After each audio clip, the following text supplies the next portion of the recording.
জুবিনৰ কথা কওঁতে মনত পৰি প্ৰধানমন্ত্ৰী মোদী ডাঙৰীয়া অসমলৈ আহিলে জুবিন গাৰ্গ অসমৰ দিয়া আমাকো যাক আমি সকলোৱে গৌৰৱ অনুভৱ কৰোঁ যিজনে পুনৰবাৰ আমাক মনত পেলাই দিছে যে অসমীয়া মানে কি বৰ অসমৰ দৰ্শন কেনেদৰে কৰা যায় অসমীয়া সংগীত অসমীয়া সংস্কৃতি অসমীয়া কলা অসমীয়া কৃষ্টি লৈ কেনেদৰে আমি দায়বদ্ধ হ'ব লাগে যিখন গীত গাৰ বাবে লাখ লাখ অসমৰ ৰাইজ ওলাই আহিলে 2 দিন হৈ গ'ল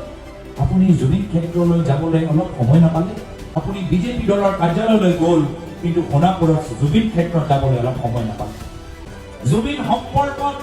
এটা কথা আপুনি নক'লে আমাৰ আপত্তি নাই আপুনি অসমত আহিছে ইতিহাস আপোনালোকে একদম সলনি কৰি পেলালে কিন্তু অলপতো অসমত আহি আমাক সন্মান কৰক জুবিনৰ বিষয় জুবিনৰ ন্যায় ক্ষেত্ৰত এবাৰো আপুনি মাত নামাতিলে